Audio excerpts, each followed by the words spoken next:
Welcome to another deep dive. Today we're tackling a topic that can be a bit tough, honestly, but it's surprisingly common in the dog world. Yeah, definitely. We're talking about behavioral euthanasia. Mm-hmm. And, it's not exactly light dinner conversation, but it's something we need to talk about, especially for anyone who's, gone through this or might be facing this difficult choice. Yeah. You've given me some really fascinating articles to work with from vets trainers, even the American Kennel Club. Mm-hmm. So our goal today is to really understand when this decision might even be considered and what it means for the dog and the owner. It's heavy stuff, but we're going to break it down with compassion and understanding. Absolutely.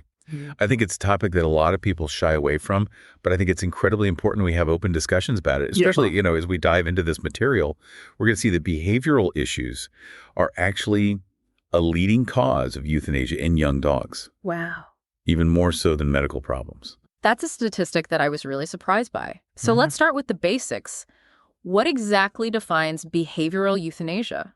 So it's the decision to humanely end a pet's life when their behavior poses a severe and unmanageable risk to themselves, to other animals, or to humans. And it's important to emphasize here that we're not talking about minor annoyances or, things that are just a little frustrating for an owner. Right. We're talking about extreme cases where the dog's behavior creates a truly unsafe environment. So not your everyday, barking or pulling on the leash kind of stuff. Exactly. Not a quick fix for everyday training challenges. Gotcha. Okay, so we're talking about really serious situations.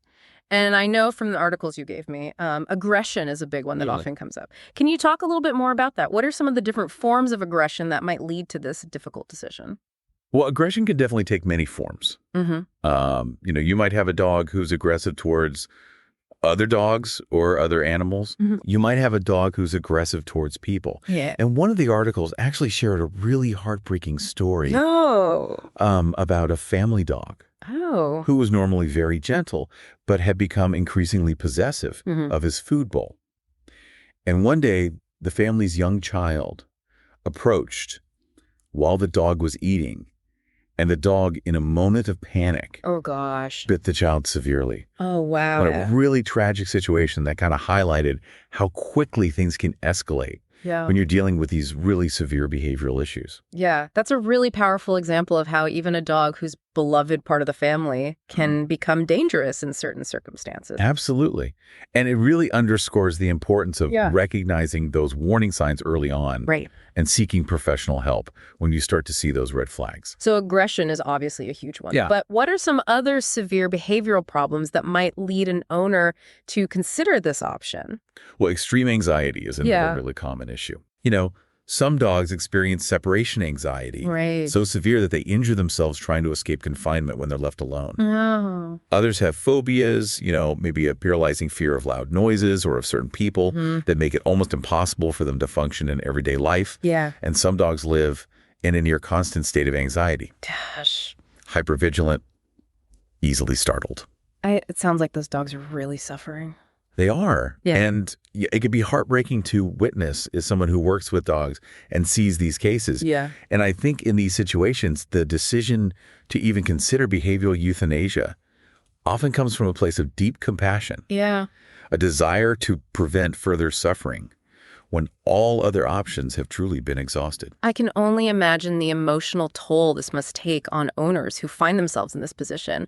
It must feel like an impossible choice. Absolutely. And that's why I think, open and honest conversations with veterinary professionals, with behaviorists, even with trusted friends and family is so crucial. It's important to remember that making this decision doesn't mean you failed as a pet owner. Right. It's a complex situation, and there's support available. Absolutely.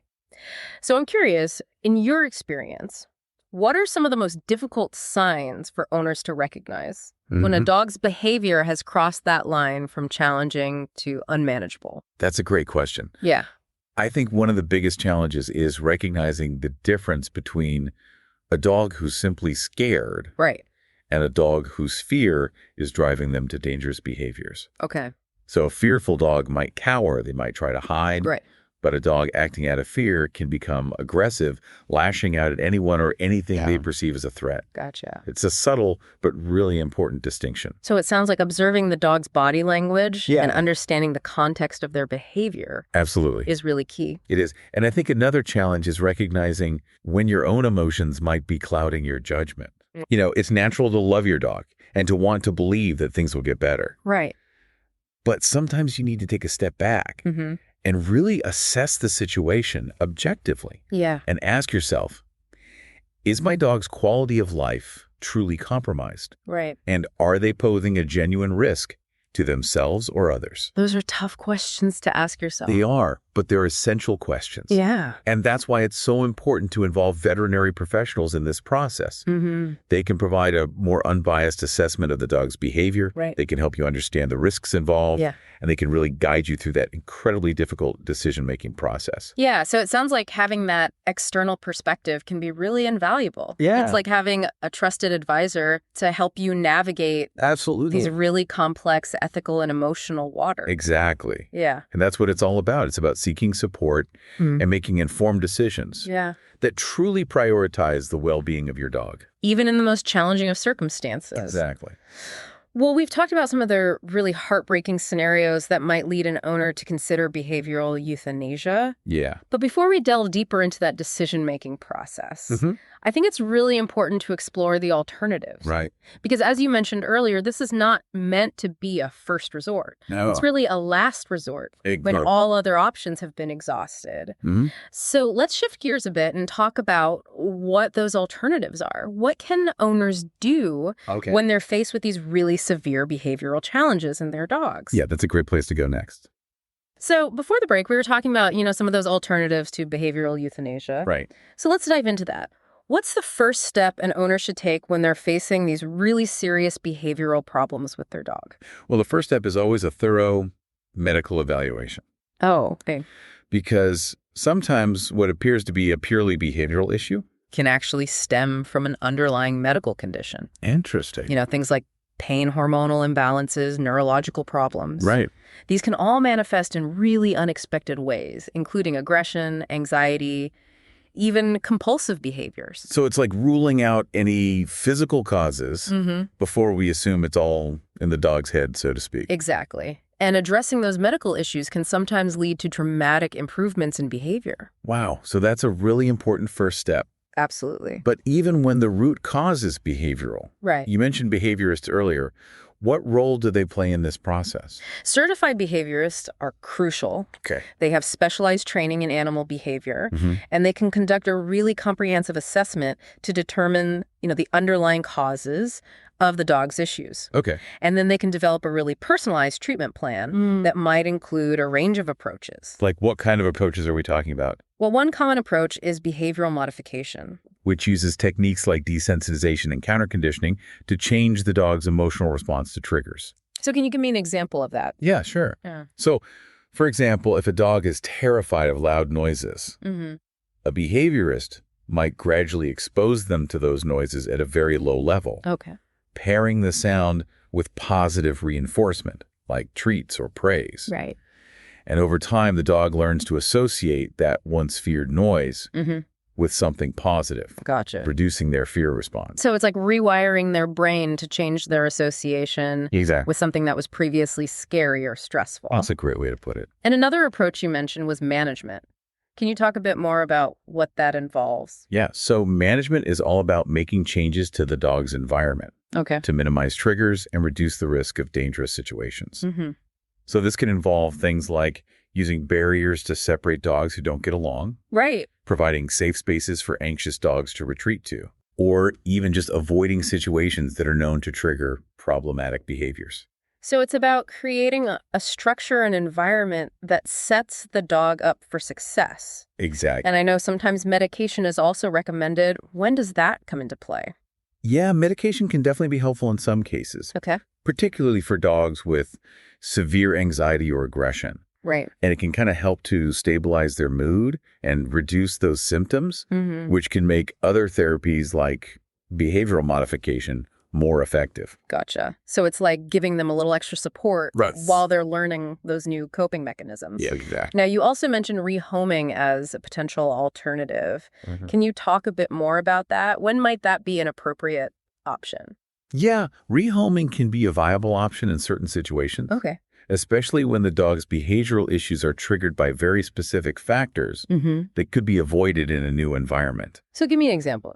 Sure. So, for instance, if a dog's aggression is primarily directed towards children, and the current household has young children, right, rehoming to a child-free home might be a solution. Yeah, but it's not a decision to be taken lightly, obviously. Absolutely not. Yeah. There are significant ethical considerations. Right. Full disclosure of the dog's behavioral history is essential, of course, to ensure the safety of any potential new owners. You wouldn't want to put another family at risk without them having all the information. And finding a suitable home for a dog with behavioral challenges can be challenging. Yeah. It often requires working with specialized rescue organizations or behaviorists who have experience with placing dogs in appropriate homes. So it's not as simple as just finding someone willing to take the dog? No, not at all. Yeah. It's really about finding the right fit to ensure both the dog's and the new family's well-being. Absolutely. So we've talked about medical evaluations, behavioral modification management, medication, and rehoming. Yeah. It sounds like there are a lot of tools in the toolbox when it comes to addressing behavioral challenges. Right. Right. And I think it's really important to emphasize that most behavioral issues, even those that seem really severe, can be successfully managed with the right approach and professional guidance. Absolutely. It's about understanding the dog, addressing their needs, and creating an environment where they can thrive. It's a reminder that even when things seem really bleak, there's often hope. There is. And I think one of the most important things for owners to remember is that they're not alone in this journey. There are so many resources available. Veterinarians, behaviorists, trainers, support groups, all dedicated to helping dogs and their families navigate these challenges. So that's a really powerful message of support. Yeah. But let's be realistic. Sometimes, despite our best efforts, a dog's behavior might not improve to the point where it's safe or ethical to keep them in a typical home environment. That's a heartbreaking truth. And it's in those situations when all other options have been exhausted that owners might find themselves facing that incredibly difficult decision of behavioral euthanasia. Which brings us back to the heart of our deep dive. So let's shift gears again and talk about that decision-making process. Okay. How does an owner even begin to grapple with such a weighty choice? Well, it's a process that's fraught with emotion, with ethical considerations, and often a great deal of guilt. But I think one of the first steps is to really try to assess the dog's quality of life as objectively as possible.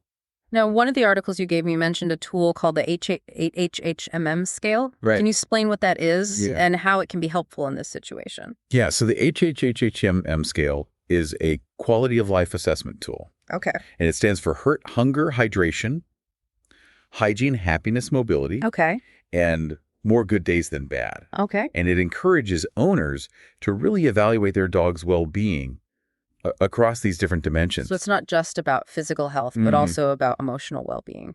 Whether the dog is experiencing more joy than suffering. Right. And while it's not a perfect tool by any means, it can provide a framework for having those difficult conversations with your veterinarian and your behaviorist. Okay. It can help you to move beyond your own emotions and really assess whether your dog's basic needs are being met and whether they're genuinely experiencing a good quality of life. I imagine that process can be incredibly challenging. It is. Especially when you're so emotionally attached to your dog. Absolutely. Yeah. And that's why it's so important to have those professionals involved. Yeah. They can offer a more objective perspective. Right. They can help you understand the nuances of your dog's behavior, and they can really guide you through that decision-making process with compassion and expertise. Yeah, it's like having a trusted guide to help you navigate this uncharted territory. Exactly. So the HHHHM scale is obviously a valuable tool. What are some other factors that owners should consider when they're grappling with this decision? Well, another key concept is behavioral thresholds. Okay. And this refers to the point at which a dog's behavior becomes so unmanageable or so dangerous that it poses an unacceptable risk, regardless of how much we love them. So it's like recognizing that line where the dog's needs and the safety of others might outweigh our desire to keep them with us. It's a heartbreaking realization, but sometimes, despite our best intentions, we reach a point where we have to make difficult choices that prioritize the well-being of all involved, including the dog. And that's where those open and honest conversations with those professionals become so crucial. They can help you understand your dog's behavioral thresholds, assess the risks involved, and really explore all possible options before making that final decision. So it sounds like seeking multiple perspectives and gathering as much information as possible is key. Absolutely. It's about empowering yourself with knowledge so you can make the most informed and compassionate decision for your dog, even in the most challenging of circumstances. Well, we've covered a lot of ground today. We have. And I think it's really important to acknowledge the emotional weight of this topic. Absolutely. You know, making the decision to euthanize a dog, even for behavioral reasons, is incredibly difficult. It is. And it's something that we need to approach with sensitivity and compassion. Yeah. So in the final part of our deep dive, we're going to explore that emotional side of this decision. And talk about the resources that are available to help owners cope with the grief and loss. That's a great next step. We're back. And, you know, we've talked a lot about the practical and ethical considerations of behavioral euthanasia. But I think it's really important to acknowledge the emotional weight of this decision. You know, making the decision to euthanize a dog, even for behavioral reasons, is incredibly difficult. And it can be really, really hard on owners. It is. It's a decision that's often filled with grief and guilt and just a sense of loss that can be overwhelming. I can imagine it can feel almost like a betrayal of the bond you share with your dog. It can. And those feelings are completely understandable. But it's important to remember that choosing behavioral euthanasia in those extreme cases where it's truly the most humane option is not an act of betrayal. It's an act of love and compassion. It's a recognition that sometimes the kindest thing we can do for our beloved companions is to prevent further suffering. I think that's a really powerful perspective. It's about shifting the focus from guilt to compassion, recognizing that you're making this incredibly difficult choice to prioritize your dog's well-being. Exactly. And it's also important to acknowledge that the grief process is unique for everyone. You know, some people might feel intense sadness, others might experience anger or guilt. Some might even go through a period of denial. There's no right or wrong way to grieve. And it's essential to allow yourself to feel whatever comes up without judgment. So giving yourself permission to grieve, to feel those raw emotions, absolutely, is a really important part of this process. It is. And it's also crucial to seek support during this difficult time. What are some good ways to do that? Well, talking to trusted friends and family members can be really helpful. There are also support groups for pet loss. And even seeking professional help from a therapist who specializes in pet bereavement can provide invaluable comfort and guidance. It's a reminder that you don't have to go through this alone. There are people who understand what you're going through, and they can offer support and understanding. Exactly. And there are also some practical things you can do to help cope with the loss. Like what? Well, you might consider creating a memorial for your dog, planting a tree in their honor, or even just spending time reminiscing about the happy memories you shared. Those rituals can be incredibly healing, allowing you to honor the bond you had and find a way to move forward while still cherishing those memories. It's about finding what brings you comfort during that time and allowing yourself to grieve in your own way. Absolutely. And as you navigate this grief process, it's important to be patient with yourself. There's no set timeline for healing. And everyone copes with loss differently. Exactly. Some people find solace in talking about their pet. Others might need more time and space to process their emotions. So it's really about honoring your own needs and finding what works best for you. Absolutely. And remember, seeking support is not a sign of weakness. It's a sign of strength and self-care. Throughout this deep dive, we've talked a lot about the importance of involving veterinary professionals. What role do they play in supporting owners who are facing this difficult decision? Veterinarians are really essential throughout this entire process. Yeah. They can help rule out medical causes for behavioral issues. Right. They can provide guidance on treatment options. Mm-hmm. And ultimately, if behavioral euthanasia is chosen, they can ensure that the procedure is carried out humanely and compassionately. So they're kind of like a steady presence throughout this whole storm, offering their expertise and support and a listening ear. Exactly. Mm-hmm. And many veterinarians have experience with pet loss. Yeah. And can offer valuable advice on coping with grief and navigating the emotional aftermath. Mm-hmm. They understand the profound bond between people and their pets. Absolutely. And they're there to support both the animal and their human family. It's comforting to know that there are professionals who care so deeply and are dedicated to making this process as bearable as possible. It is. And I just want to reiterate that choosing behavioral euthanasia is never an easy decision. Mm-hmm. It's a complex issue with lots of different factors to consider. Absolutely. Ethical considerations and emotional turmoil are a big part of it.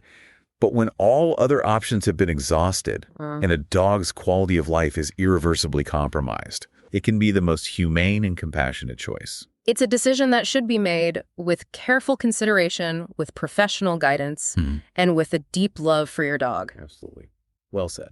Well, I think this has been a really heavy but incredibly important conversation. Yeah. Thank you for diving into this topic with me. It's been my pleasure. And to our listeners, we hope this deep dive has provided some clarity and understanding for anyone who might be facing this challenging decision. Yeah. We'll be back soon with another deep dive. Sounds good. Until then, keep those curious minds engaged.